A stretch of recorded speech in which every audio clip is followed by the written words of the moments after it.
o Seminário Internacional Desafios Atuais da Política Mundial e do Brasil sobre o Álcool. Eu coloquei a bandeira do Brasil porque eu vou falar sobre o Brasil, né? Então, a ANEBAP vai fazer isso em nível federal. E álcool é um problema real e implacável.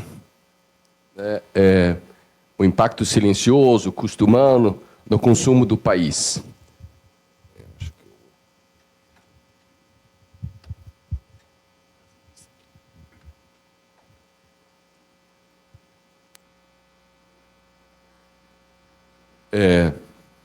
A cada 5 minutos, uma pessoa está morrendo em decorrência do álcool.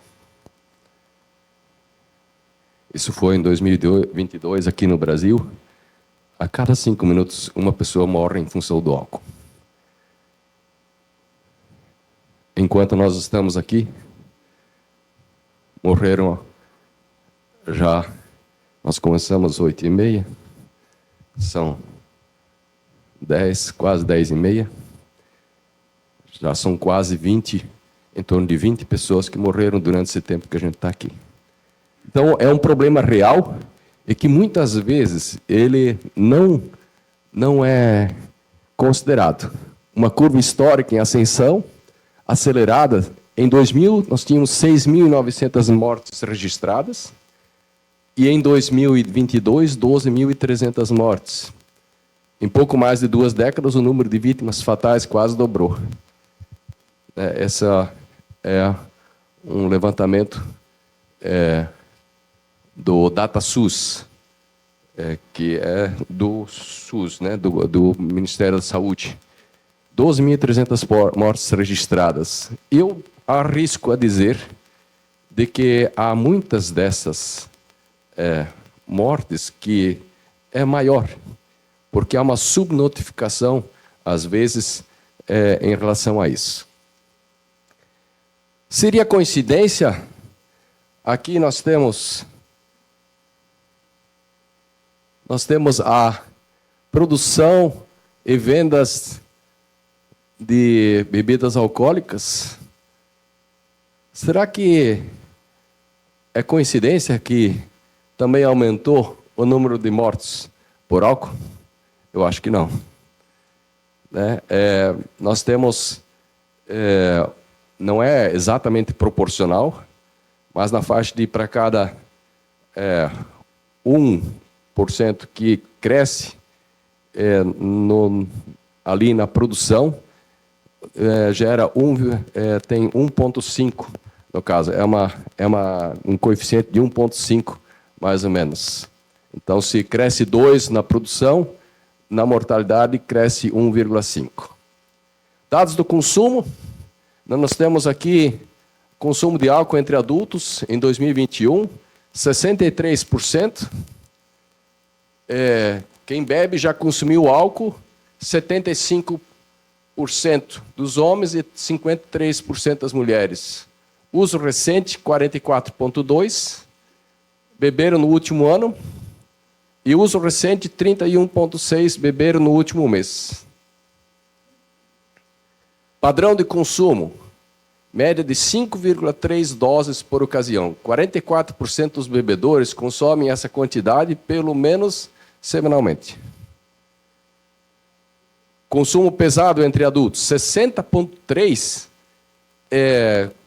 relata consumo pesado entre bebedores. 34,7% consumo pesado entre população total.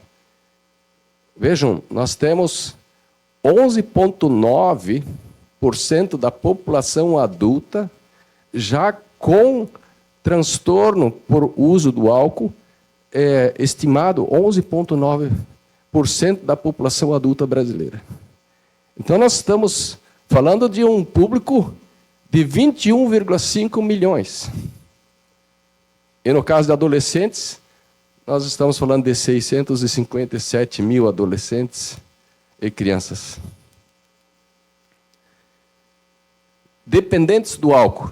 O transtorno pode não ter sido ainda transformado em dependência, Mas, considerando apenas a população adulta, cerca de 1,9% apresentariam indicação de provável dependência pelo audite, o que corresponde a aproximadamente 3,4 milhões de pessoas. 3,4 milhões de pessoas.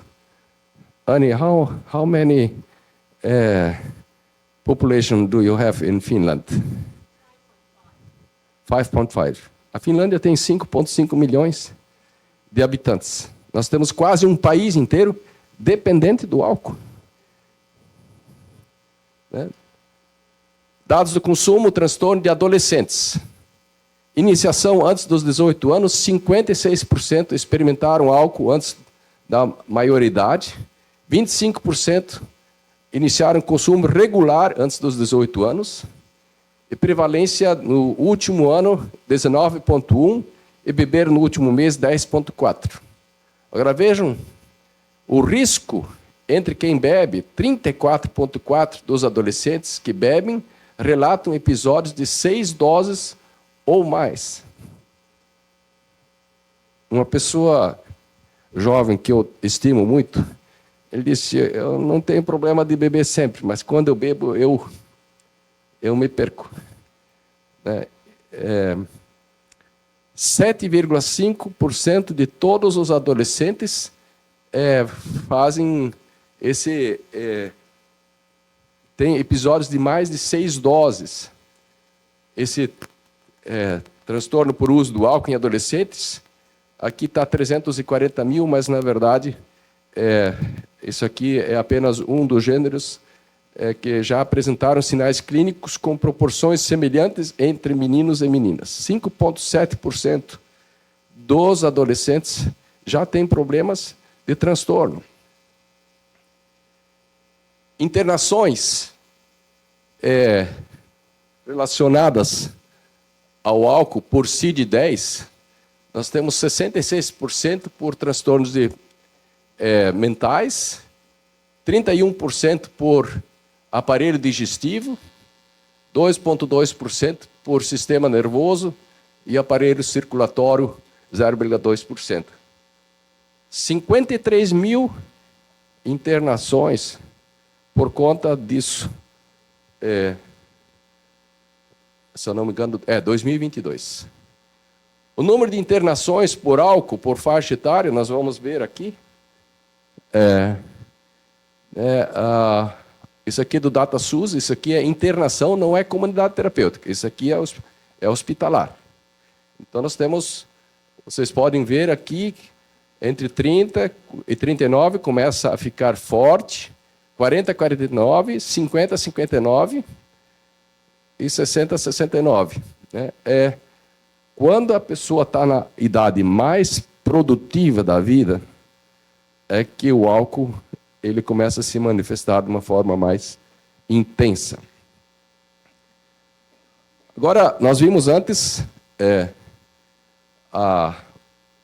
as internações em hospitais. Aqui é um gráfico que a gente divulga sempre. O DEPAD, o departamento que o Dr. Samuel dirige, tem 16.291 vagas financiadas pelo governo federal. Isso é um número extraordinário, porque se a gente contar que nós temos mais ou menos 4 meses em média, não sei se atualmente ainda é isso, mas uma vez, numa estatística que eu ouvi no passado, era de que fica mais ou menos 4 meses. Então, a gente poderia contar isso aqui. Desculpa.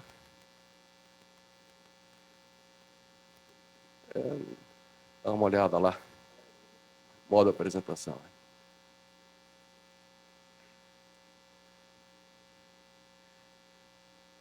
Se você contar 16 mil vezes 4. Então, você tem...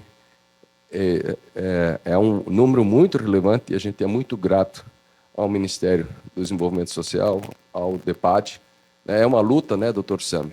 O que a gente precisa é tentar fazer com que esses picos, eles ter uma constância. Vejo aqui, em 2013, começou tudo. Até lá, não tinha financiamento federal para as vagas em comunidades terapêuticas. Lógico, isso aqui não é só álcool, mas eu já vou mostrar um pouco sobre isso, né? 6, 7, quase 8, 7.800. Isso aqui era sempre no final do ano.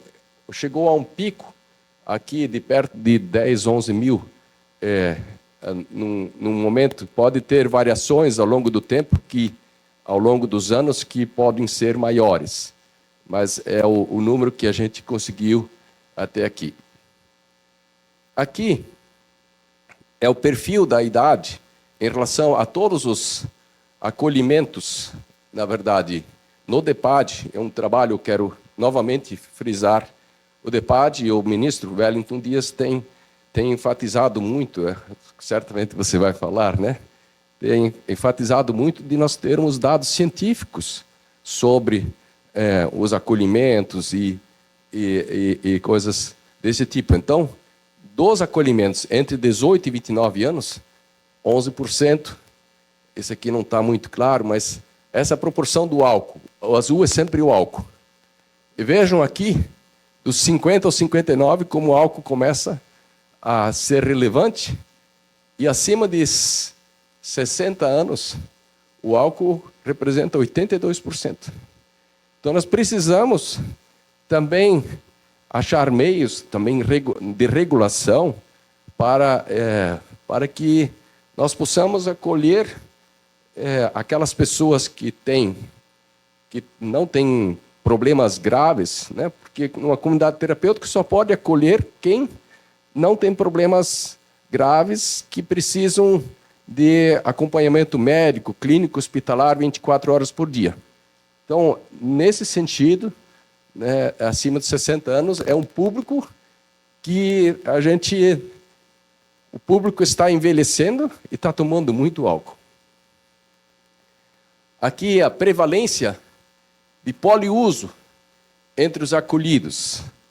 Poliuso quer dizer, usa álcool, maconha, cocaína. Aqui eu não estou falando no azul, não é só álcool, mas eu já vou mostrar um dado. Grande parte desses 86% tem álcool junto. Isso aqui é um dado do DEPAD. Aqui é um gráfico do Serene, né? Nós temos estatísticas desde o primeiro acolhido, né? Aqui nós estamos desde 2002. Nós temos onde o álcool está envolvido, vejam aqui, 74% tem álcool envolvido. Tem aqui presença do álcool, essa linha aqui, vejam que sempre está alto. Poliuso, quer dizer, usa álcool e outras drogas, aqui está na faixa de 50%. Só álcool, só outras drogas, essa linha verde. E só álcool é essa linha aqui. Então, a questão que você tem cada vez mais o poliuso. E isso, dentro dos desafios que a gente tem, significa que a gente também tem que se preparar para tratar essas questões da droga cruzada, né? Álcool é a substância mais consumida entre vítimas de morte violenta, determinante central da violência no trânsito e fator de risco para mortalidade. No trânsito, desse público que foi desse estudo aqui, 38% das vítimas tinha álcool detectado. Suicídio, 29%, e homicídio, 26%. Agora, isso aqui eu não vou ler tudo, porque eu tenho alguns slides um pouco mais objetivos, mas nós temos uma lei 117, é um decreto 617, que traz o Plano Nacional sobre o Álcool. Eu ouvi alguma coisa lá no GAPC que estariam revendo, me parece, esse plano, mas no site do governo da Presidência da República ele ainda está em vigor. Então, o que eu quero levantar aqui é de que a redução de danos é o referencial para ações políticas, educativas, terapêuticas e preventivas. Redução de danos do álcool, de acordo com os novos achados, é incompatível. Nós estivemos na HPC, no Global Alcohol Policy Conference, e os Estados-membros da Organização Mundial de Saúde da Europa estão pedindo para alterar harmful use of alcohol. Significa que eles tirar esse uso nocivo do álcool. Por quê? Porque está provado de que o álcool tem uma relação muito grande com a questão do câncer. Então, não existe forma segura de tomar álcool. Isso é uma coisa que a gente precisa rever, e dentro dos desafios, né, como a gente atua nesse nível de políticas públicas, é um desafio a gente atualizar esse decreto.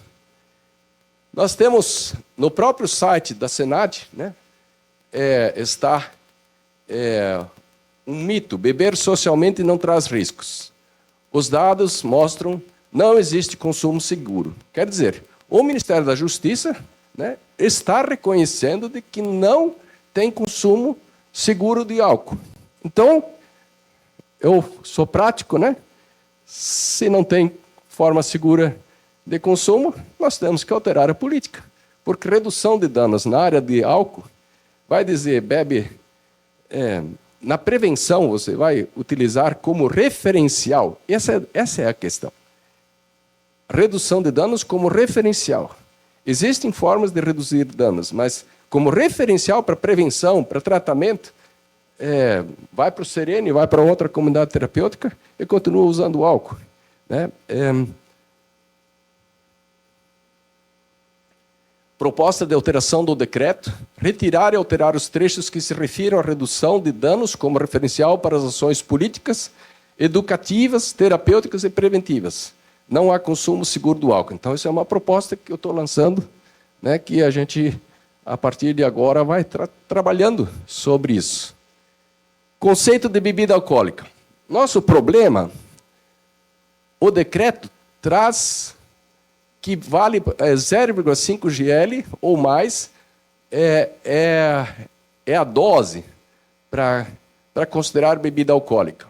Vale para os efeitos da política, inclui destiladas, fermentadas e outras preparações, inclui até preparações farmacêuticas com teor igual ou superior a 0,5. Só que para efeito de propaganda, 13.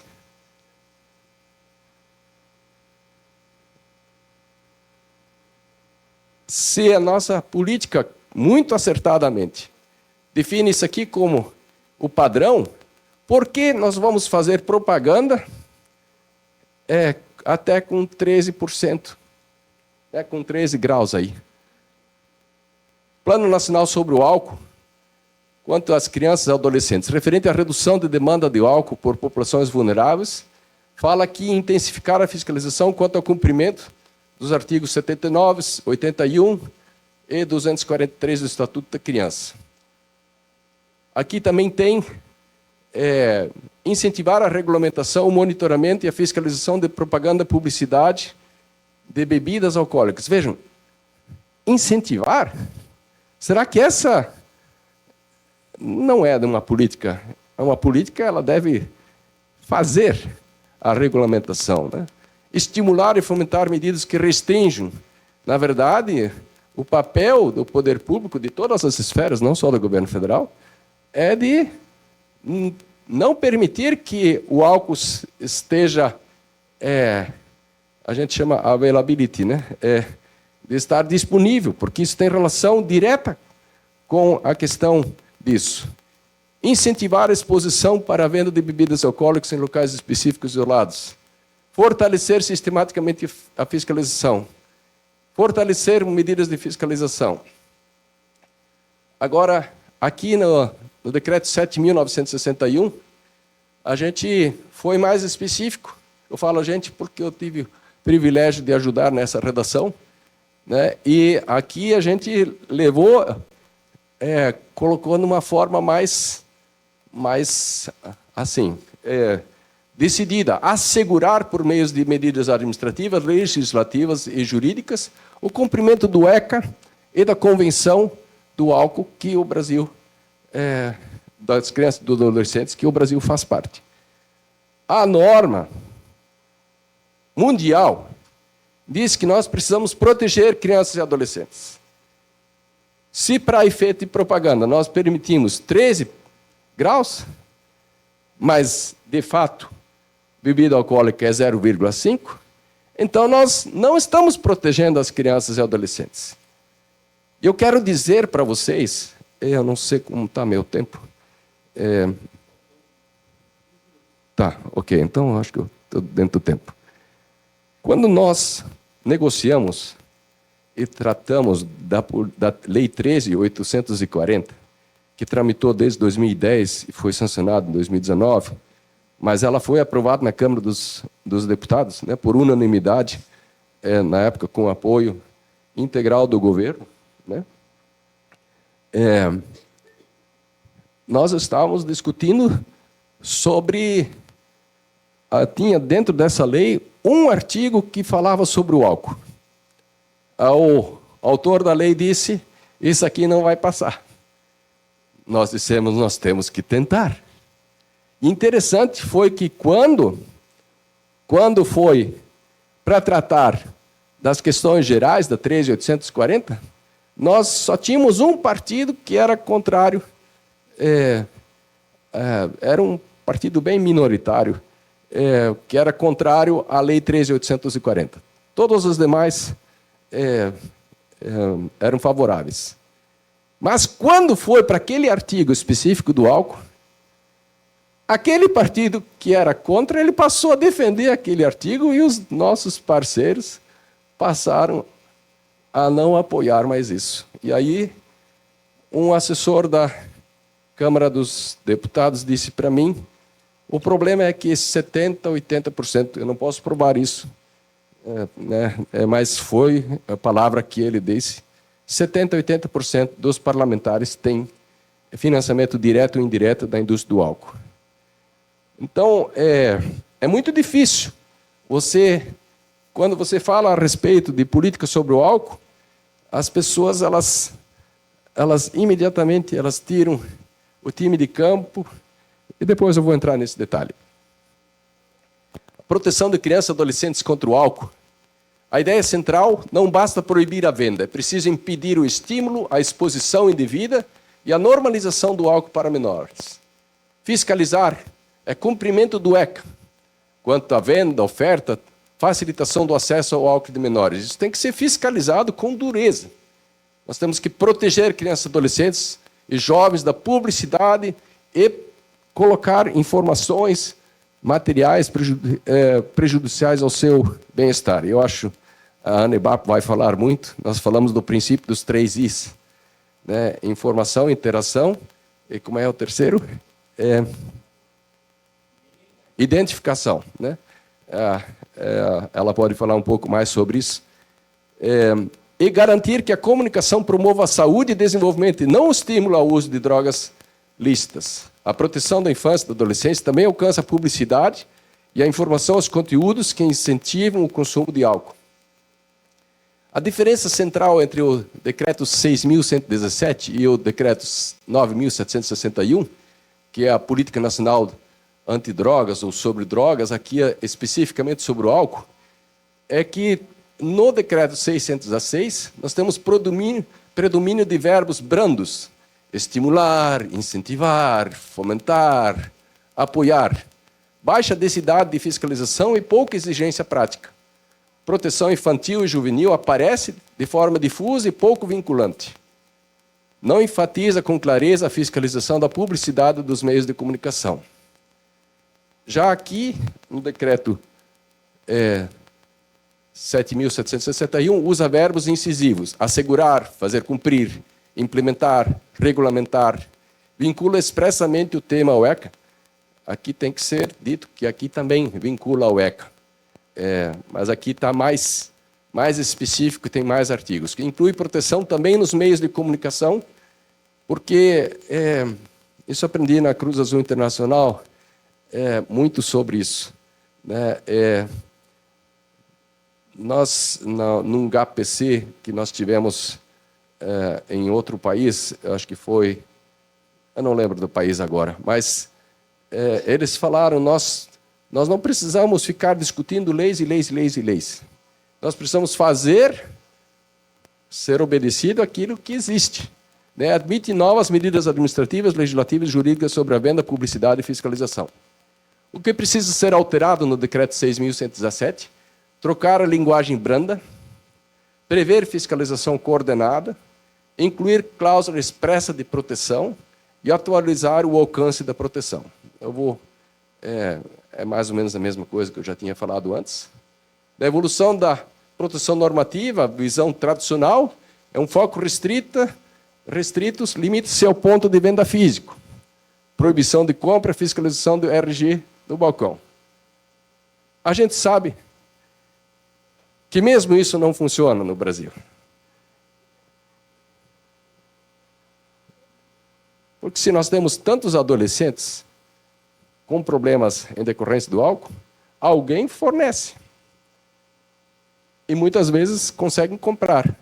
Então nós temos que ter uma visão integral, com proteção ampla, abrange a exposição e a influência, fiscalização de conteúdo, responsabilização direta da publicidade e mídia. E nós vimos no GAPC, lá, a Global Alcohol Policy Conference, que as estratégias da indústria do álcool, só para vocês terem uma ideia, eles investiram 1,5 trilhão de dólares em publicidade.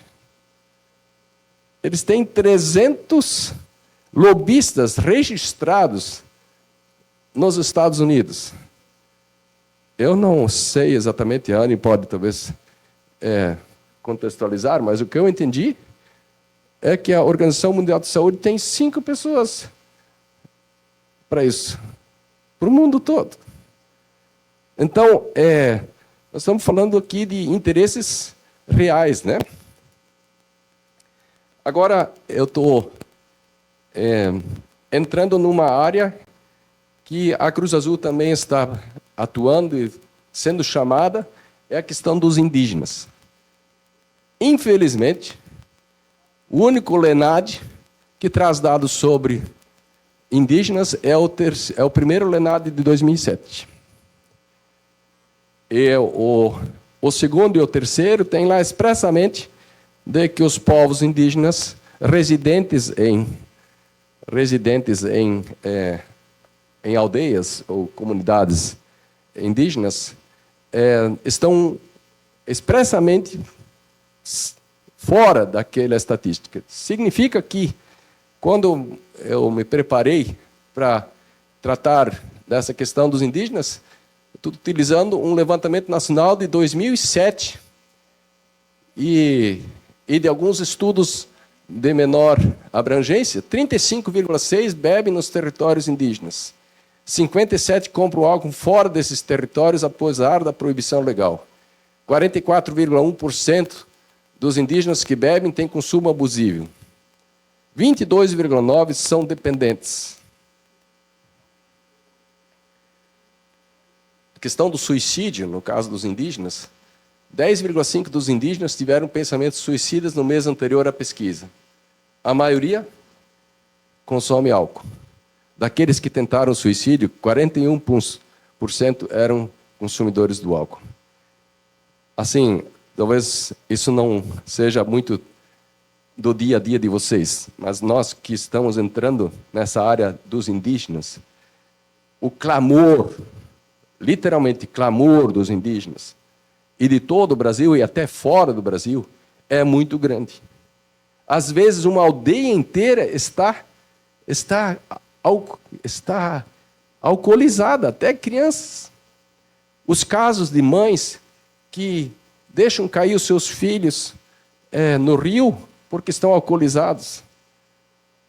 São muitas histórias e é um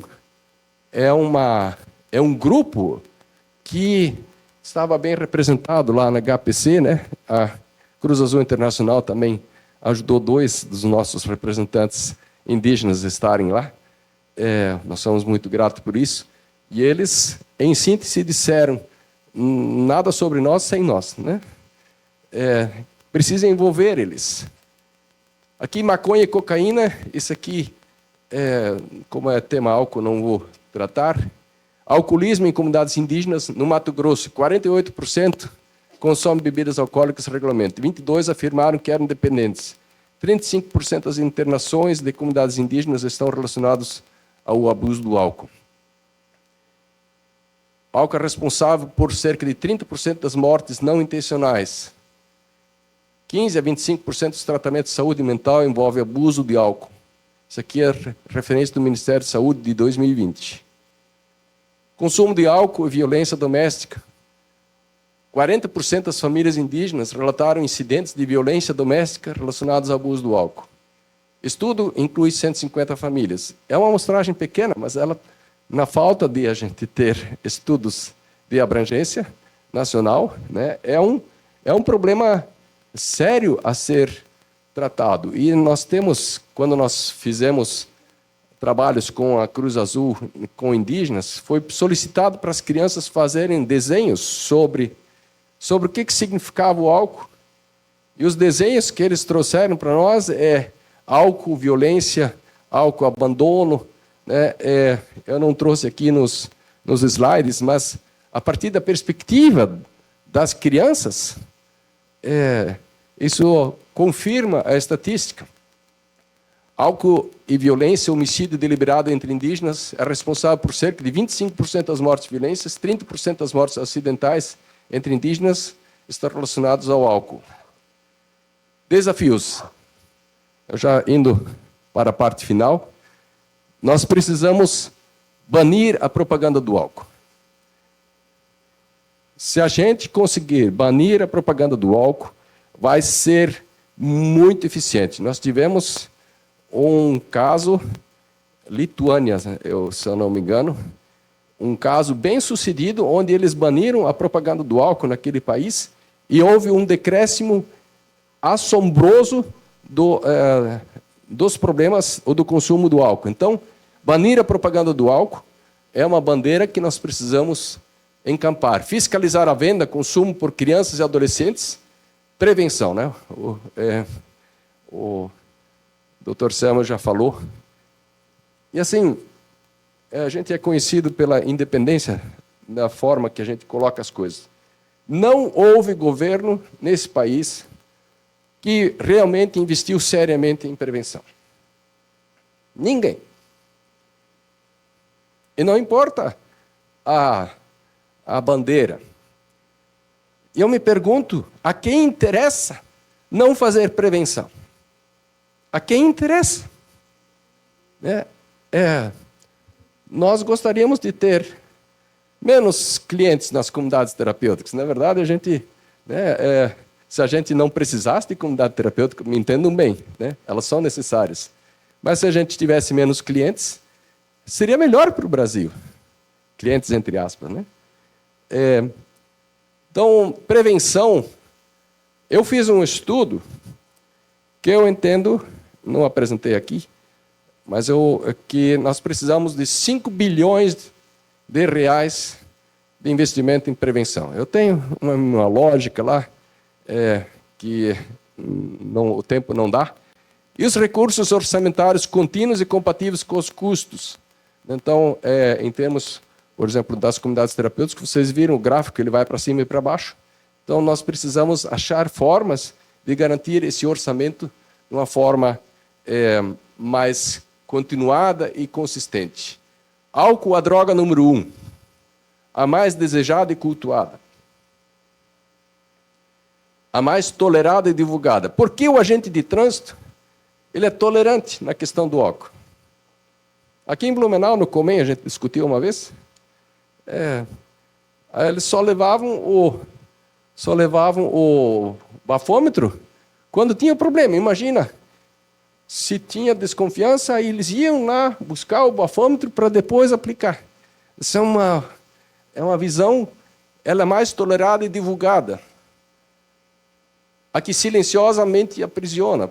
Vocês viram no gráfico que a maioria começa a ter problemas a partir dos 30 anos. Então, ele vai se instalando devagar, mas ele aprisiona a que devasta famílias. Sim. Vou conseguir. Essa vez eu vou conseguir ficar nos 5 minutos.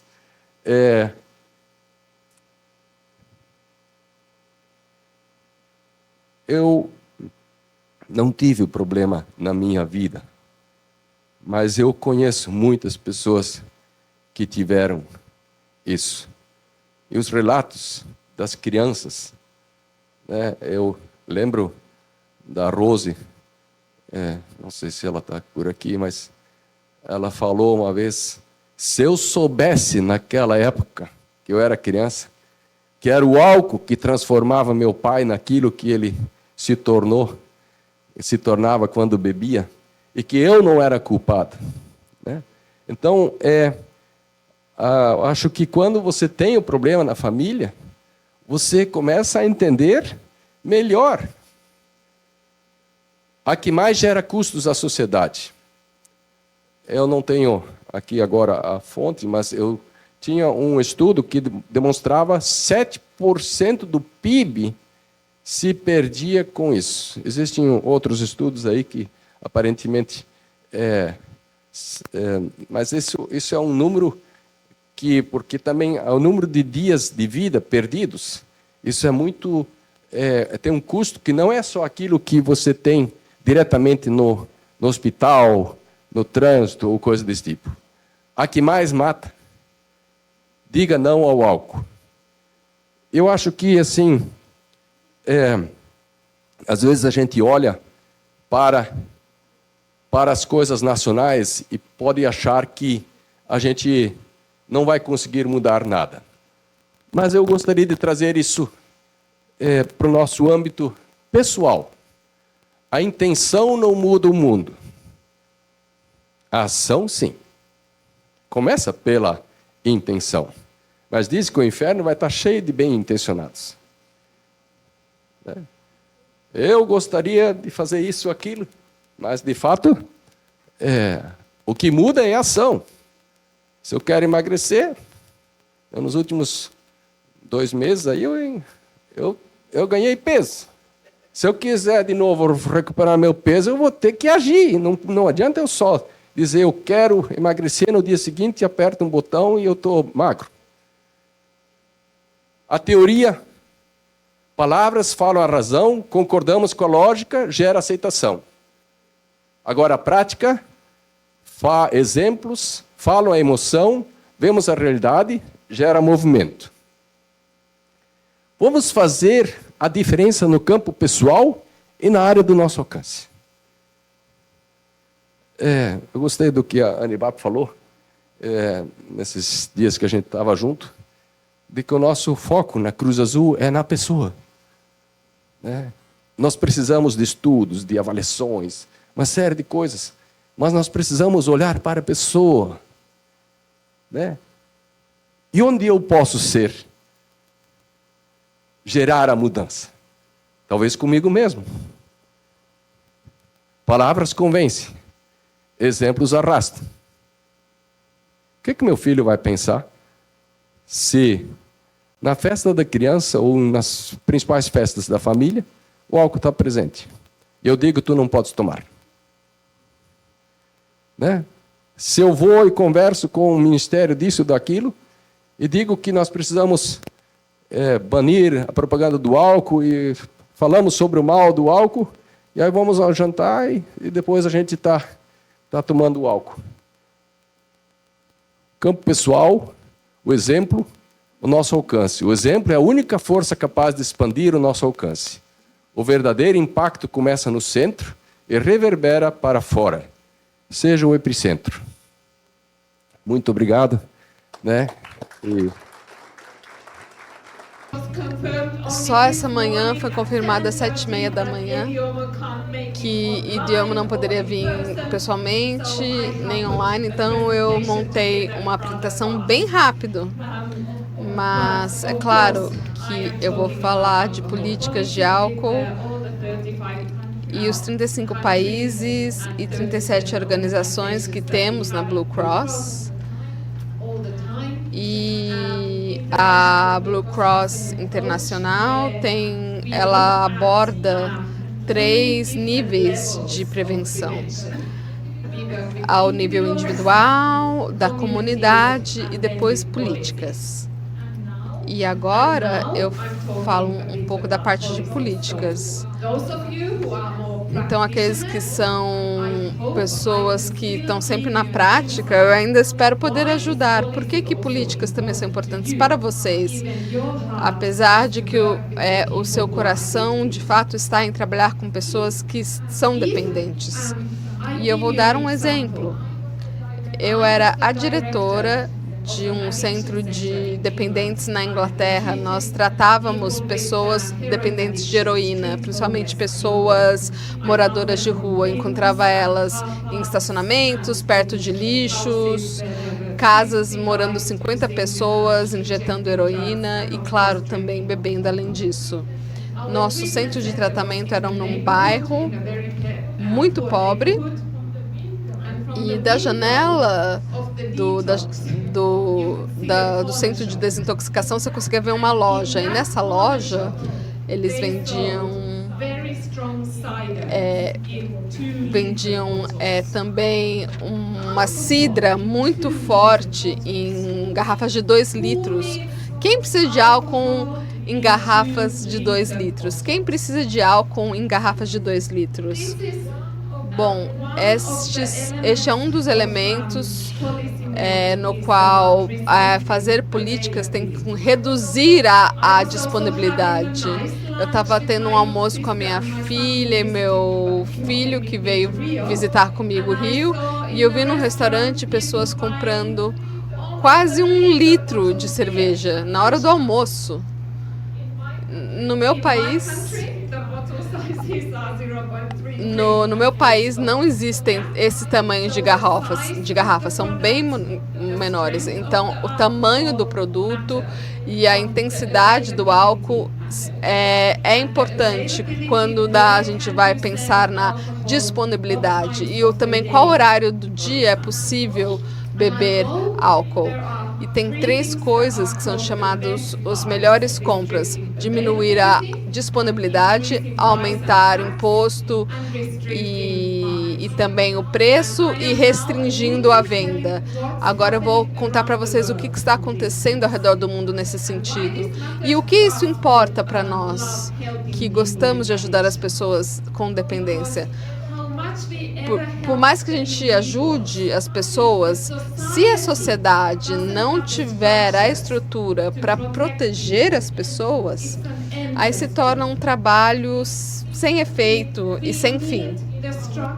Nós precisamos das estruturas das nossas políticas que protejam todos e todas, independentemente da força que você tem para tomar as suas decisões. Nós todos tivemos momentos na vida em que não é tão fácil tomar decisões saudáveis. E é por isso que precisamos de políticas que garantam que esses produtos não estejam disponíveis facilmente para prejudicar mais ainda as pessoas. Agora eu preciso ver como é que isso funciona aqui. Qual botão eu devo apertar? Ah, esse aqui.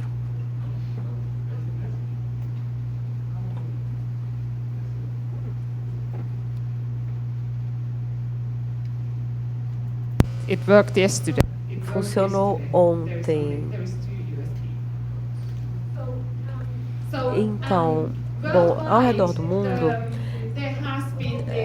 existe uma estratégia global do álcool, que os governos comprometidos a ver essas 3 coisas. E isso foi concordado pela Assembleia da Organização Mundial da Saúde em 2022. E foi criada uma estratégia para até 2030.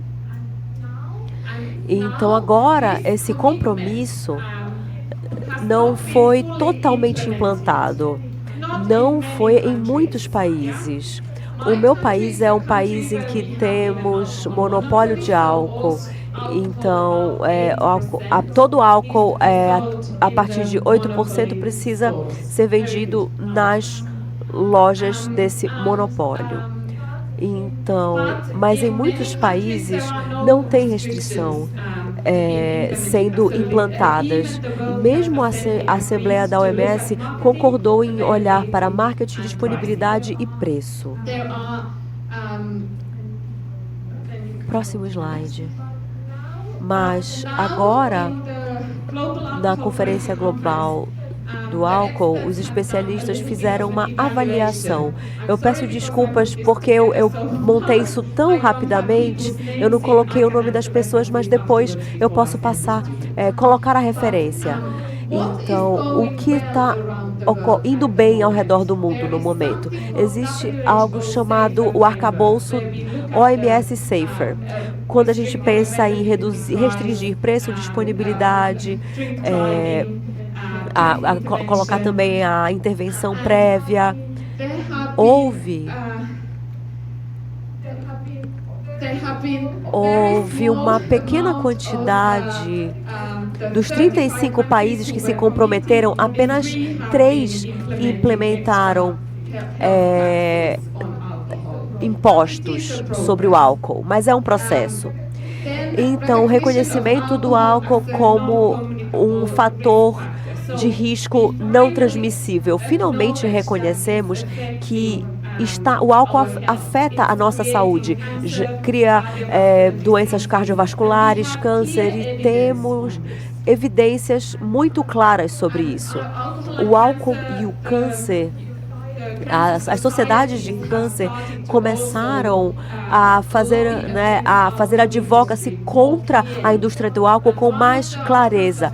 E um dos resultados disso é que nós queremos ver um aviso de perigo. Assim como tem no cigarro, tem ali aquele adesivozinho que fala que é prejudicial, nós estamos iniciando uma iniciativa ao redor do mundo, junto a diferentes governos, para colocarmos essa indicação também no álcool. Mas é tão difícil para nós, seres humanos, porque eu acho que, de certa forma, nós aceitamos que o álcool seja tão normal que dizer que, na verdade, faz mal, os políticos acham que é muito assustador dar esse passo, porque eles não querem perder os votos.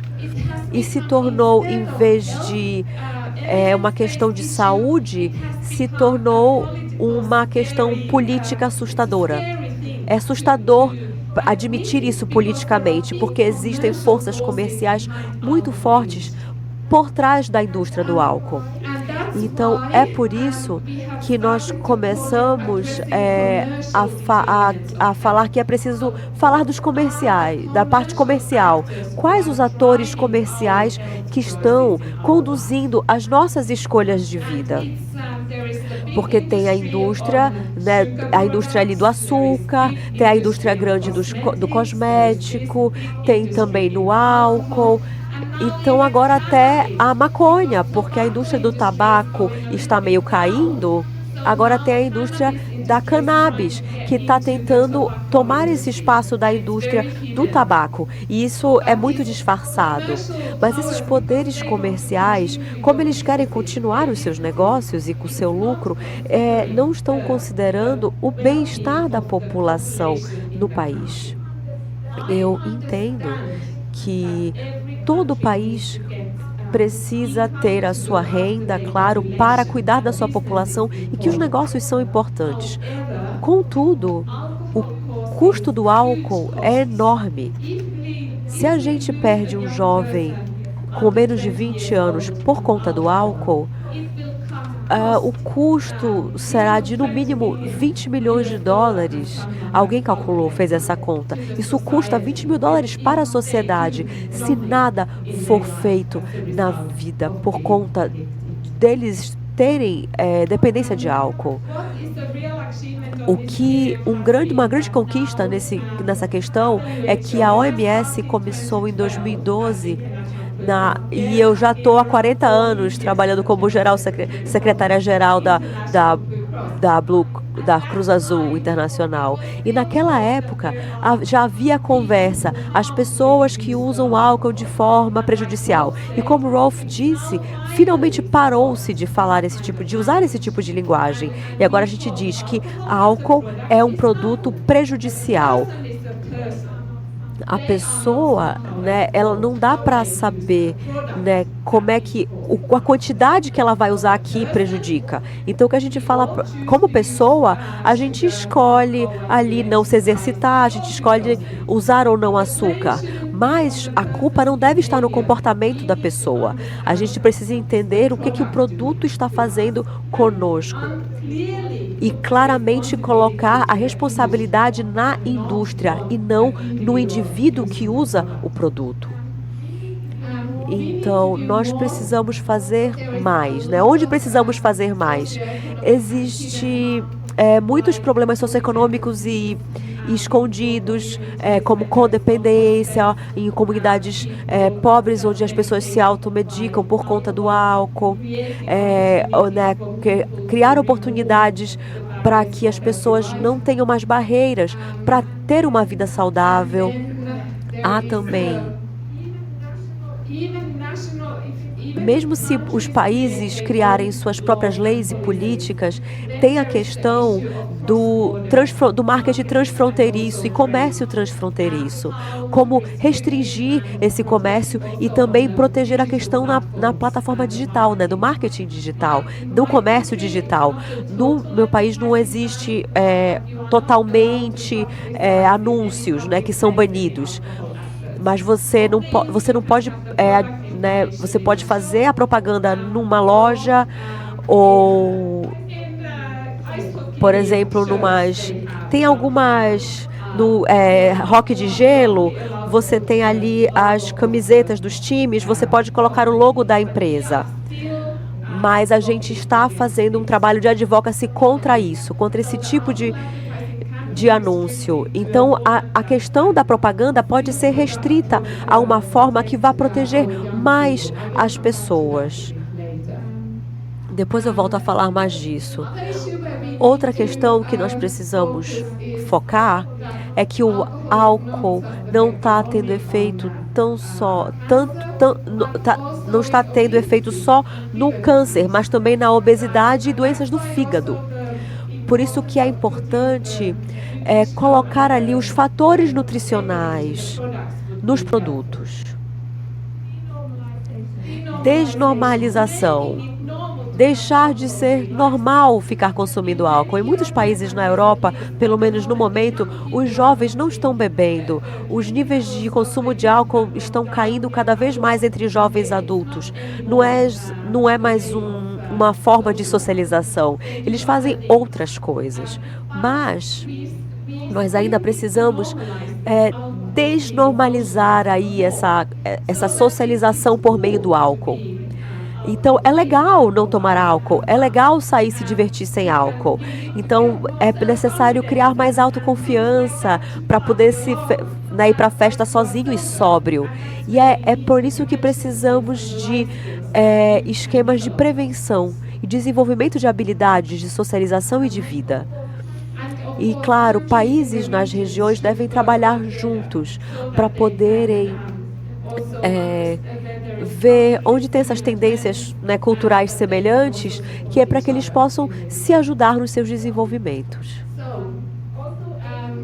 Então, a população, né, a população idosa, a solidão é um dos maiores problemas. Quando a gente começa a viver mais, né, viver mais, as pessoas ficam mais sozinhas.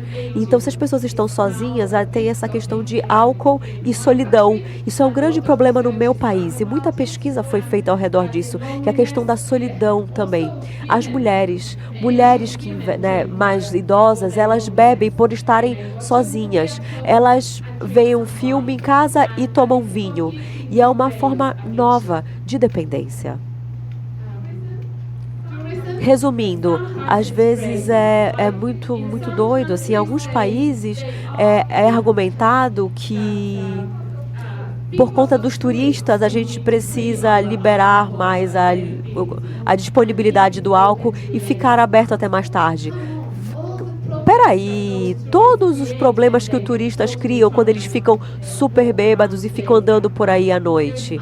Não existe necessidade disso. Eles vão continuar a visitar os lugares e fazer as coisas, mesmo se mantivermos as restrições. Então, turismo é um argumento que eu ouço muito na África do Sul, por exemplo, onde tem muita vinícola. Eles ficam argumentando que sim, mas aí os turistas não vão vir para cá se a gente restringir a disponibilidade do vinho ou se pararmos de colocar a propaganda das vinícolas e etc. Mas a gente precisa também a gente precisa responsabilizar a indústria e mantê-la transparente. Muitas vezes a gente não deve receber financiamento dessas indústrias, né, como nas ONGs. A gente tem uma política muito rígida na Cruz Azul, mas isso é um desafio, porque muitas vezes o pessoal da indústria, eles conseguem encontrar uma forma de entrar nos círculos da OMS. E é claro que a política acaba indo de acordo com os interesses da indústria. E isso precisa ser mínimo, precisa ser totalmente transparente. Mas o ideal seria que essas indústrias nem estivessem na mesa de negociação para essas políticas públicas. Depois eu vou mostrar por quê. E sim, ferramentas de monitoramento, comunicação, envolver novos atores como embaixadores da saúde. É muito bom ver que cada vez mais atletas e jogadores de futebol, essas personalidades-chave estão aí se mostrando como zero álcool, porque a vida delas, as pessoas, melhorou. Então, no passado, o termo uso responsável do álcool era utilizado, mas agora não é mais utilizado. E a gente espera que todos os países parem de usar essa expressão. Essa expressão não deve continuar. E sim, acho que você pode passar, por favor. Próximo slide. Isso foi o que eu falei anteriormente. Desculpe, ficou muito ruim isso aqui. Eu já falei isso da outra vez na Assembleia. Mas eu estou falando, né, da doenças não transmissíveis, que 70% de todas as mortes ao redor do mundo são causadas, né, pelas doenças não transmissíveis. E é muito doido, muito louco ver como a gente não investe em prevenção, em prevenir essas coisas. Então, o que funciona? Esse livro, Álcool não é uma commodity comum, já existe desde 2010, ele foi publicado em 2010 e ele analisa todas as melhores práticas. Então, o que nós estamos indo daqui para frente, temos todas as informações e evidências disponíveis. Toda ação é medida com relação tendo como a lente científica. Vou falar agora dos elementos principais. Então, impostos sobre álcool e outros tipos de controle tributário e controles de preço, perdão. Aqui no Brasil, o álcool é muito barato. No meu país, o imposto é muito alto e o preço também é muito alto sobre o álcool. E, claro, se você for uma pessoa vulnerável de uma comunidade no qual você tem problemas na sua vida, está desempregado e está se sentindo para baixo, se o álcool é barato, se torna como um medicamento barato. Então é fácil ir comprá-lo. Se o preço é mais alto, com certeza é muito mais provável que essa pessoa muito vulnerável vai comprar menos. As pessoas, eu odeio esse termo, mas as pessoas com classe média, renda média, eles não se importam de pagar um pouco mais por uma garrafa de vinho ou não. Se eles quiserem para o jantar de domingo, eles vão comprar. Mas são as pessoas vulneráveis que estamos protegendo quando a gente aumenta o preço. O público geral que pode comprar e beber de uma forma social, sem consumir em excesso, você não vai perder essas pessoas. Então, se os políticos estão preocupados, que não conseguem fazer a mudança porque as pessoas vão ficar muito chateadas, eu diria que não. Na verdade, vai proteger as pessoas mais vulneráveis, mas quem que precisa ocasionalmente comprar uma garrafa de vinho vai continuar comprando, vai conseguir comprar. Mas a gente não enquadra este tópico desta forma. 5 minutos, meu Deus. Então, deixa eu ir um pouquinho mais rápido. Então, é importante limitar a disponibilidade. E, como eu disse, o tamanho do produto. Então, esses são as três melhores formas de restrição de compra. Diminuir a disponibilidade, diminuir também, por exemplo,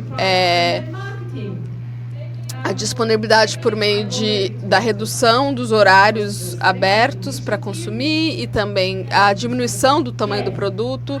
Em segundo lugar, preço mais alto, impostos mais altos.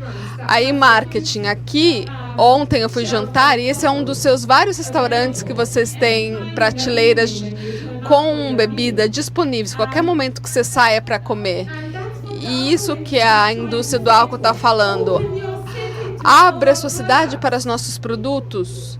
Não precisamos fazer isso acontecer. Nós podemos restringir isso, mas precisa de ações corajosas. A Copa do Mundo está vindo e eu espero muito que não haja o mesmo cenário na última Copa do Mundo. Vocês lembram do cenário da última Copa do Mundo? Onde tinham garrafas de cerveja na mesa, alguns jogadores guardavam e não queriam ser vistos com as cervejas e outros deixavam a cerveja lá, deixava que tirassem foto com eles e a cerveja. Então, houve uma conferência global do combate ao consumo excessivo do álcool e houve uma fala muito importante. Quando você é uma criança, quando você se lembra quando você é criança e você começa a ver essas propagandas, você lembra de alguma dessas propagandas de álcool de quando você era criança? Porque você, criança, vendo uma propaganda de álcool, você pensa, um dia eu vou poder beber isso, criando uma memória positiva. E aí, quando você bebe pela primeira vez, mesmo que você não goste, mas você tem aquela imagem visual de sucesso da propaganda de quando você era criança, ou um tempo divertido na sua mente, e você bebe mesmo que você não goste. E é isso que a propaganda faz conosco. Ela muda a nossa forma normal de dizer não, porque muda a nossa forma de pensar, de que a gente tem que ter porque é legal, ou assim eu vou ser uma pessoa com êxito, etc. Então aqui é uma apresentação do TikTok, chamado 0,05% de álcool na bebida. E aí eles colocam 0,05% bem baixo e o nome da bebida bem grande. Parou de funcionar o microfone dela. Voltou. Você não consegue ver o 0,05% de álcool. Está muito pequeno. E os atletas... E use 0,05 como uma bebida para se reenergizar, se reidratar depois de praticar esportes. Maluco isso, tá tornando a pessoa se tornar uma pessoa que usa essa bebida. Então, nossos países são países alvos, porque nós todos, como consumidores, nós somos desejados pela indústria devido ao nosso dinheiro, do nosso poder de compra. E para conseguir isso, a indústria do álcool conseguiu forçar algumas políticas em vários países, onde eles promovem imagens como essa. Vamos colocar o seu país em uma garrafa. Nós queremos ir contra isso. Não queremos um mundo da Carlsberg, um mundo do álcool. A gente quer um mundo saudável. Então, hoje, eu quero encerrar a apresentação para que vocês pensem em todos os ataques que um jovem recebe de diferentes mídias e fontes de marketing. O que vai formular as decisões que eles tomam com relação à saúde deles, às escolhas deles. Precisamos agir, mas precisamos de estruturas na nossa sociedade para nos proteger. Como indivíduos sozinhos, a gente não vai conseguir, mas a Cruz Azul podem falar, a Cruz Azul pode ir atrás de ajudar a promover políticas públicas, as crianças também, ajudar as escolas a lidar com essas crianças, como apoiar essas crianças a continuar de uma forma saudável. As escolas não conseguem sozinhas, elas também precisam da Cruz Azul, precisam da especialidade, da experiência das suas comunidades terapêuticas para ajudar as escolas e os professores a abordar esta questão. É um trabalho conjunto. Eu acho que o governo tem uma grande oportunidade para sendo a força mobilizadora para ter as ONGs e outras partes para colocar isso em ação, além de um pouquinho de dinheiro. Nunca faz mal um pouquinho de dinheiro, certo? Então é isso que tem ocorrido no mundo em relação a políticas referentes ao consumo de álcool. Mais uma vez, bom dia. Bom, a minha apresentação vai ser rápida, porque nós estamos tão bem alinhados, o governo federal com a Cruz Azul, que parte dos meus slides aqui já foram apresentados pelo Rolf. Então, nós vamos avançar um pouco mais. Mas quero reiterar mais uma vez o nosso agradecimento, né, e parabenizar vocês pelo trabalho. É sempre bom voltar aqui a Santa Catarina. Eu que sou motociclista estradeiro, né, sempre, quando a gente quer cuidar da saúde mental, a gente vem aqui para Serra do Corvo Branco, ali Rio do Rastro, Urubici, sobe ali a Serra da Rocinha, passa em frente a Serene de Palhoça. Ainda pensei em parar lá, mas mulher disse, olha a recomendação médica, férias é férias. Mas é sempre bom, né, retornar ao estado de vocês, um estado tão rico, tão bonito, né, e que a gente possa ter pessoas multiplicadoras como vocês, que cuidam da vida das pessoas. Aqui foi falado muito bem pela Anne, também pelo Rolf, na questão da prevenção, como é importante trabalhar, né, essa temática, para que a gente evite realmente a gente ter futuras pessoas que têm já com transtorno por uso de substância nas comunidades terapêuticas que a gente tem hoje. Mas como a gente tem a necessidade, evidentemente, que a gente precisa dar a Cruz Azul também nessa parte. Quero saudar aqui meu conterrâneo aqui, o Maicon, lá de Teresina, Piauí também, né, que está ali em São Bento. Já me fez o convite também, para vir lá. Mas hoje eu vou ver se eu consigo, com a Dani, a gente ir lá de Blumenau, na Serene, aqui de Blumenau, para a gente visitar. Não vai dar para participar da parte do futebol, mas a gente vai conhecer pelo menos um pouquinho do trabalho de vocês. Eu quero cobrar também o Paulo Martelli o seguinte, que o Free Mind, ele teve lá em Teresina, no evento recentemente, ele deu um desconto lá nas inscrições, é que eu não ouvi ele falar isso. Então, eu quero saber, Paulo, se vai ter ou não vai ter esse desconto. Olha, saudar essas duas jovens aqui também, que essas garotas sempre estão lá no Free Mind também, vão estar no Piauí, né? Transmitindo, viu, Anny? Você vai ouvir a voz dela lá no estado do Piauí, conhecer ali o nosso roteiro também turístico, se vocês puderem ir com antecedência, para passar um pouquinho pelo Piauí, conhecer também a nossa Rota das Emoções, que pega ali parte do Ceará, do Maranhão, e do nosso querido Piauí. Mas, como já foi apresentado aqui, eu estou à frente desse departamento, um departamento que tem esse trabalho na parte de acolhimento voltado à reinserção social. Tá certinho aqui o... Pronto. O Rolf falou um pouco já dessa questão do decreto, né? Então, você pode ver que os nossos slides realmente estão em sintonia, né? O decreto 6.117, que aprova a Política Nacional sobre o Álcool, que tem como objetivo e estratégia para o enfrentamento dos problemas relacionados, como a redução do uso abusivo, a prevenção à violência, a diminuição da criminalidade associada também ao uso dessa substância tão perigosa que é o álcool. E o Rolf faz uma crítica lá na questão do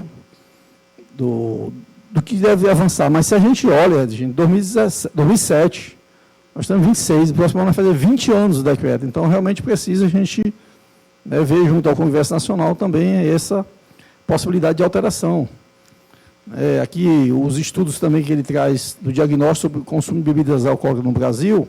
Aí eu trouxe aqui o QR Code, para vocês baixarem esse caderno temático do Leonardo, que é agora de 2025, da Unifesp, e aí traz dados importantes, né, aqui já apresentado pelo Rolf, em boa parte, mas eu vou falar rapidamente. Consumo na vida também, como ele falou, diz 61,2%, né, o Leonardo 2023, onde teve essa amostra considerável de mais de 16 mil pessoas, e no consumo, no último ano, a gente abrangeu 42,5%, eu acho que bate lá com o teu slide, né, Rolf? E o consumo no último mês passa de 30%. E aí a gente traz a questão dos adultos, né, na questão do recorte de 75%, de adolescentes 53%, no consumo no último ano também um alto consumo aí de 55,4%, né, para adultos e 33,9% para adolescentes. E no último mês, aí, do estudo, apontou 41,8%, com 22,1%. Quando a gente traz aqui no consumo, nos indicadores relacionados à população brasileira, com relação ao sexo, aí a gente traz o gênero masculino, com consumo de 71%, e 51,4% as mulheres consumindo também a questão do álcool. Mas o que mais preocupa a gente é quando a gente busca lá nos adolescentes. E aí essa preocupação, né, que o Rolf sempre traz lá em Brasília, essa questão. Olha só, a gente tem aí o público feminino com consumo maior do que o público masculino. Então, isso aqui já desperta, né, uma curiosidade e uma preocupação enorme com os nossos adolescentes. E aí a gente retoma tantas polêmicas, tantos debates que a gente tem, por exemplo, no acolhimento, né, de adolescentes, que a gente teve aí a revogação, acho que, ano passado, da resolução 03, né? 03/2020, que proíbe financiamento de vagas. Nós tínhamos vagas nas comunidades terapêuticas destinadas ao público adolescente. Hoje, infelizmente, nós não temos mais. Eu acho que vocês acompanham o CONAD, né? Eu estou lá como conselheiro nacional, representando o MDS, mas foi o único voto que teve lá a favor desse acolhimento, da permanência, foi o nosso. Então, fomos voto vencido. Eu acho que vocês têm acompanhado isso aí através do Rolf, da Cruz Azul, né? Lá em Brasília. Mas está aqui, ó. Os números apontam isso, né? O próprio Leonardo traz essa questão aí do consumo altíssimo de adolescentes. Acho que esse aqui eu já passei. Na população também, o Rolf já apresentou esse slide, né? A questão entre os bebedores, onde nós temos aí o público feminino também lá muito próximo, né? Se você comparar a evolução que vem dos anos anteriores, muito próximo já ao público masculino. Aqui é um recorte na questão do Brasil, também já apresentado, né, na região norte, nordeste. A gente vê aqui o destaque para a região sul, que supera a 70%, acompanhado do centro-oeste, também, que é 71% e aqui 70%. Depois a gente vem a região nordeste, e sudeste e norte. Também retrata no último ano a mesma forma, né? Muito parecidos os gráficos aí na questão proporcional das regiões do nosso país. O Ministério da Saúde entra, então, com essa política de saúde mental. Nós temos a rede de atenção, a RAPS, constituída por um conjunto integrado e articulado de diferentes pontos de atenção para atender as pessoas com sofrimento relacionado a álcool e outras drogas. E aí nós destacamos, além do tratamento no SUS, realizado pelas unidades básicas de saúde, pelos CAPs AD, nós temos também, dentro da portaria 3088, 2011, dentro dessa matriz diagnóstica, como ponto de atenção, as comunidades terapêuticas. E, na minha visão, é um ponto muito importante, porque não só por ter o próprio financiamento dentro do departamento, mas por reconhecer, eu já tenho aí alguns anos que trabalho na gestão lá do estado do Piauí, depois eu vim aí para o departamento, mas já acompanhava também nacionalmente, e a gente sempre reconhecendo o papel e o importante executado pelas comunidades terapêuticas, onde vem desempenhando justamente onde o Estado ele não tem outra opção. Nós não temos outra.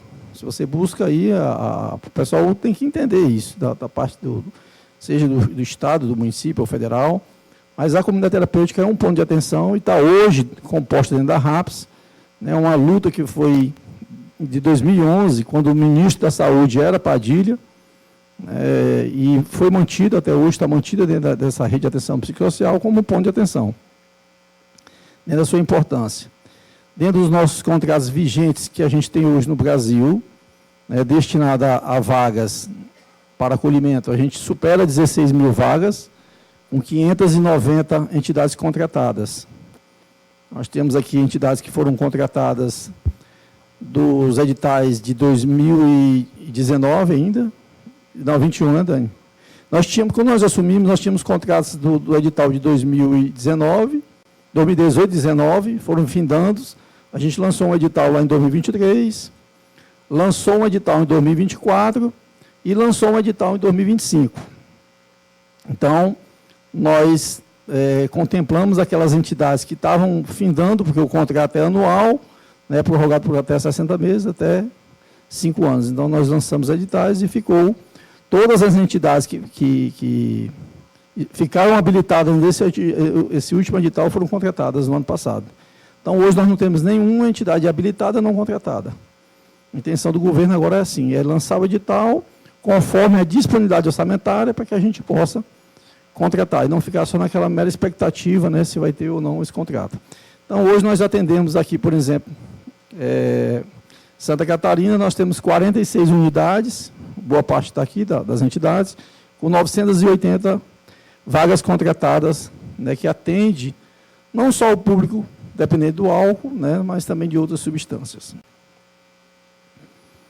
Temos contratos vigentes, a gente distribui por região, o governo tem aí na região norte 99 vagas femininas e 832 masculinas. Centro-oeste, nós temos para o gênero feminino 192.261.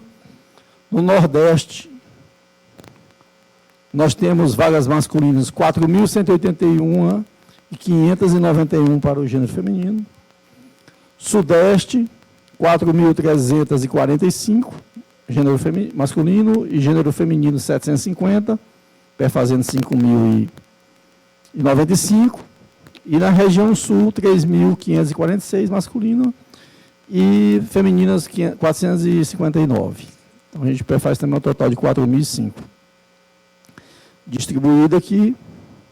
Então, temos esse total aqui, né, como falei a vocês. Por região e por público. Hoje, vagas femininas, incluindo mãe nutrizes, nós temos 2.091. E nesses editais tem prioridade essas contratações. Então, a contratação inicial é das entidades que atendem o público feminino. Até porque vocês viram lá o apontamento, como mostra realmente que é crescente o número de mulheres hoje, infelizmente, na dependência do álcool, né, e de outras substâncias. E 14.165 são as vagas do gênero masculino.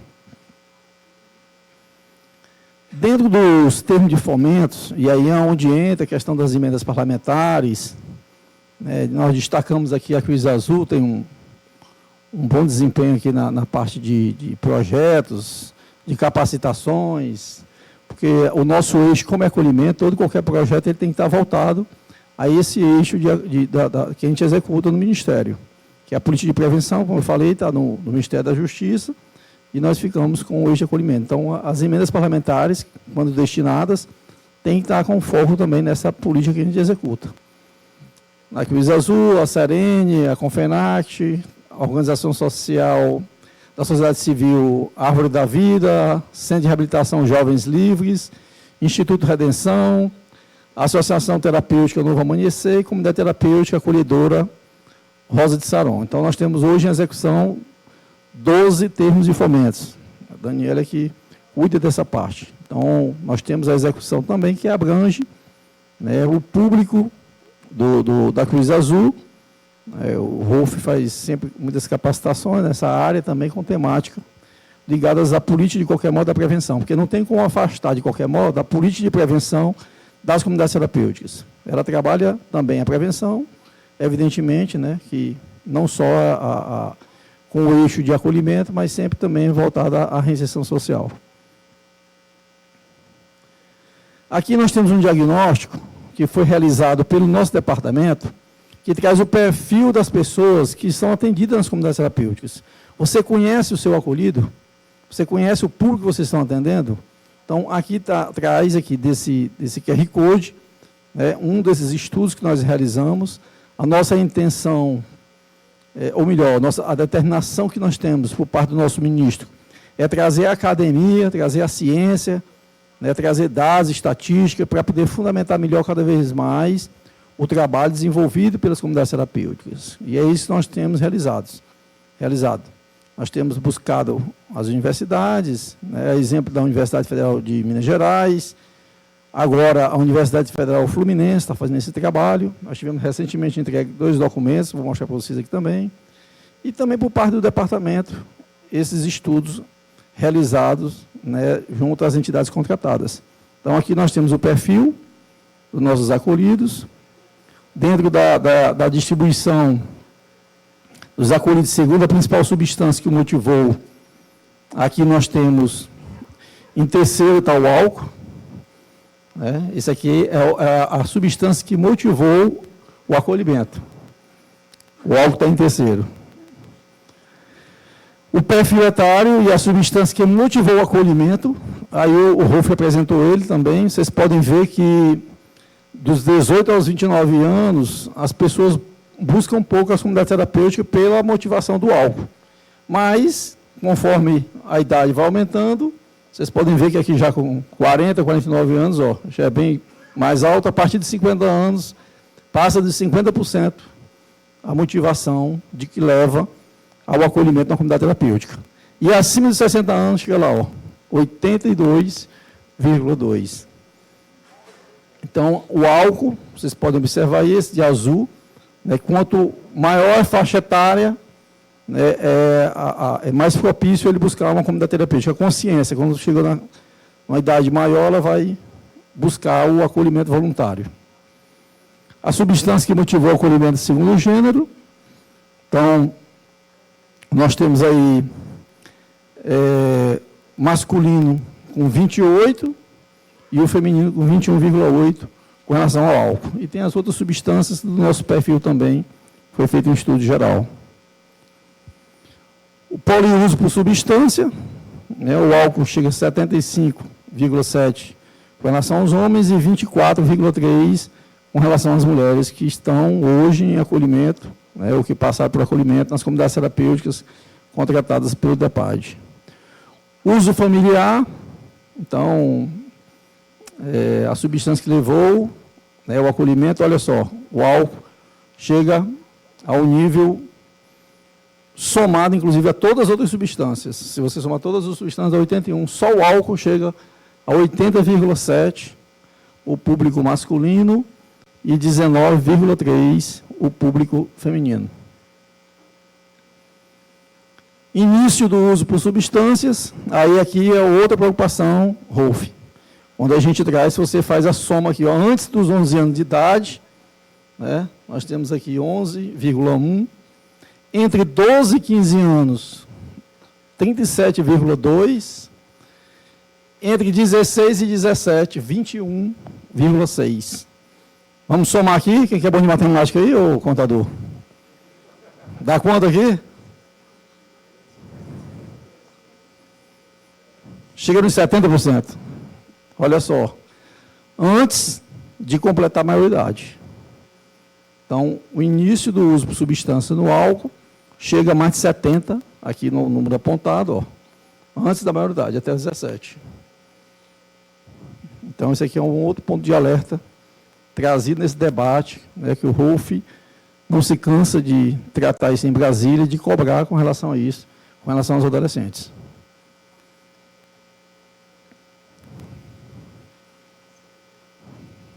Desculpa. Essa lei, ela aumenta a pena para o crime de vender, fornecer, servir, ministrar ou entregar, ainda que gratuitamente, de qualquer forma, a criança ou adolescente bebida alcoólica, ou sem justa causa, os produtos, né, cujo componente possa causar dependência física ou psíquica. No caso da criança ou adolescente, utilizar ou consumir o produto. Ela é recente, né, Rolf, essa lei. Ela é de outubro de 2025. Então, veja só. O presidente Lula sancionou aquela lei lá em 2007. Vai fazer 20 anos. E agora traz essa outra aqui, de 2025, de outubro de 2025. Então, tem até um agravante, né? A pena poderá ser aumentada de 1/3 até metade se a criança ou adolescente utilizar ou consumir o produto. Aí fica a pergunta, o questionamento que foi trazido aqui. Cadê a função fiscalizadora também dos municípios e dos estados? Porque não é só cobrar do governo federal, né, jogar responsabilidade em cima de legislação, de cobranças, de financiamento, se nós não tivermos também por parte do município e do estado. Então, tem que ter aquela questão tripartite, né, a divisão onde possa ser cobrado também, né, nessa parte de fiscalização. E aqui eu faço uma ressalva do Conselho. Cadê o Marcos? Está aí, né? Está ali o Marcos, está falando agora há pouco sobre a questão da atuação aqui, por exemplo, do Conselho do CONEM de Santa Catarina, bem atuante. O doutor Fernando está à frente, né? Teve recentemente com o Ministério Público, mas às vezes preocupa que não está com um foco muito nas comunidades terapêuticas, em fiscalizar só a questão do acolhimento. A gente precisa olhar também o CONEM também na parte dessa fiscalização do cumprimento dessas leis aqui no Estado. Por exemplo, não sei se tem nos bares, se é pedido o documento do adolescente na venda da substância, da bebida ou não. Então, talvez seria interessante a gente cuidar também dessa parte, né? De fiscalizar também essa parte, inclusive preventiva. O tempo de busca para ajudar a principal substância do uso, o tempo, ele vai aqui na questão do álcool em menos de 1 ano, né? Entre 1 e 4 anos, aliás, desculpa, em mais de 15 anos de consumo é que a pessoa vai buscar a questão, aumenta aqui o número das pessoas que buscam acolhimento pelo uso do álcool. Então, ou seja, a consciência demora um pouco lá para poder estar realmente dentro da dependência para buscar o acolhimento da comunidade terapêutica. Por isso que aquele número elevado lá de pessoas acima de 50 a 60 anos. A correlação entre o tipo de substância e o histórico prisional, a gente tem aqui que 72,8% nunca foi preso, né? E foi preso, mas não condenado, 19,2%, e foi condenado e cumpriu pena de prisão, 8%. Isso aqui é do perfil dos nossos acolhidos. É como o Rolf fala também, a questão de que, às vezes, a própria fiscalização do trânsito ela só vai atuar depois do ocorrido. Então, a gente precisa também que é a questão de percentual de vítimas, você apresentou também, né, trazendo aí mais de 38% de causa no trânsito, de suicídio também chega próximo de 30%, e de homicídio 26,4%. Publicidade de bebidas, também o Rolf já abordou isso aqui, por isso que eu falei que meu slide já também né, que o problema maior é a questão do percentual de álcool, né, que a maior parte da cerveja tem um percentual inferior a 5%, e aí é onde que, infelizmente, né, quando a gente liga a televisão para assistir um futebol, por exemplo, né, quando tem a transmissão do Brasileirão, está lá, além das bets, infelizmente está também um anúncio também das cervejas. Ex-jogadores, ídolos dessa torcida jovem, inclusive, está lá fazendo propaganda. Então, ainda tem essa questão aí do índice, né, por ser inferior a 5%, então está aí. Existem esses PLs, não sei se o Rolf está acompanhando, na Câmara dos Deputados e no Senado Federal, né, que a meta é que a publicidade de bebidas seja regulamentada pelo Estado, independente do teor alcoólico.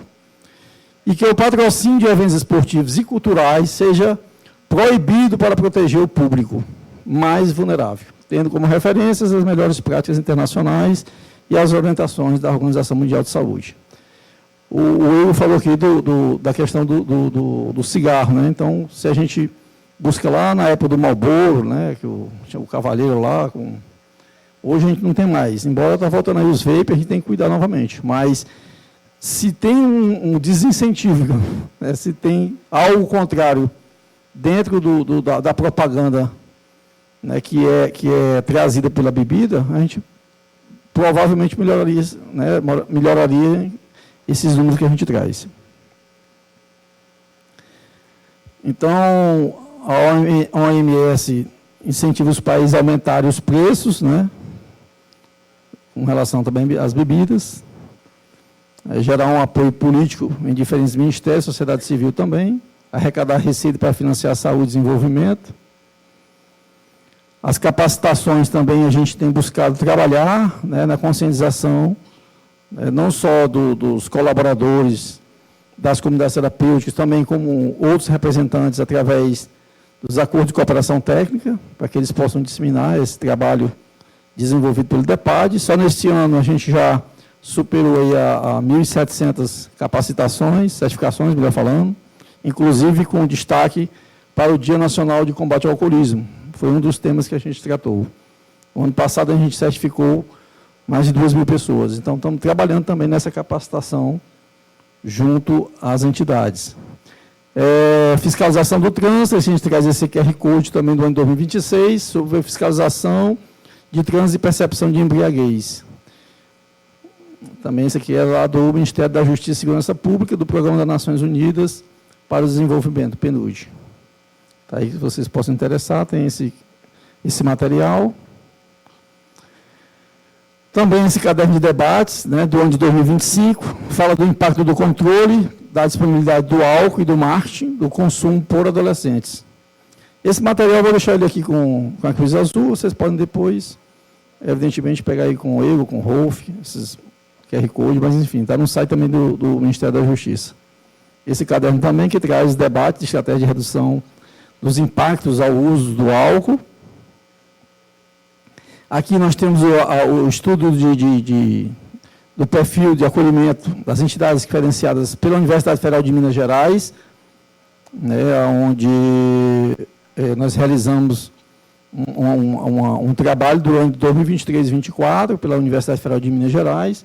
Tem essa nota técnica que também faz um resumo sobre o que está apontado nesse relatório, no relatório da UFMG.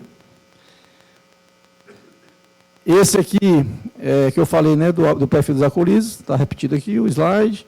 O anuário, que é o mais recente, brasileiro do monitoramento das entidades de acolhimento atuantes em álcool e drogas, foi realizado em parceria com a Universidade Federal Fluminense, que continua esse trabalho, e está vindo aí, provavelmente até o mês de junho, vai ser entregue também um outro estudo muito bacana sobre diagnóstico também, dos egressos das comunidades terapêuticas, falar um pouco dos familiares, dos profissionais que estão à frente desse trabalho, pela Universidade Federal Fluminense também.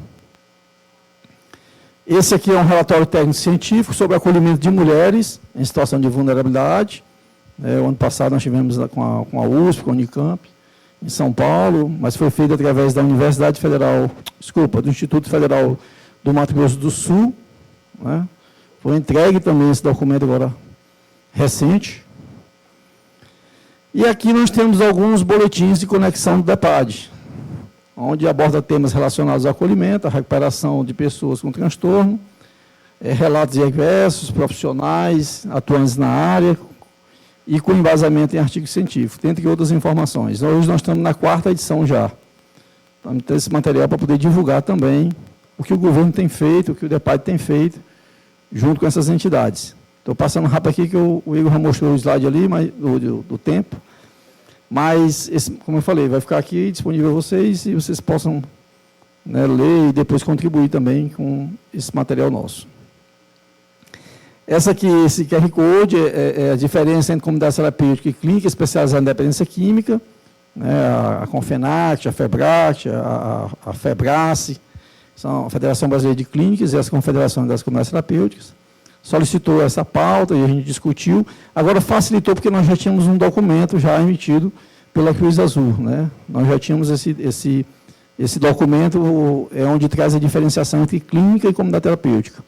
Que aqui, infelizmente, ainda tem profissionais que não sabem o que é uma internação, não sabem o que é um acolhimento, não sabem essa diferenciação e termina colocando todo mundo no mesmo pacote.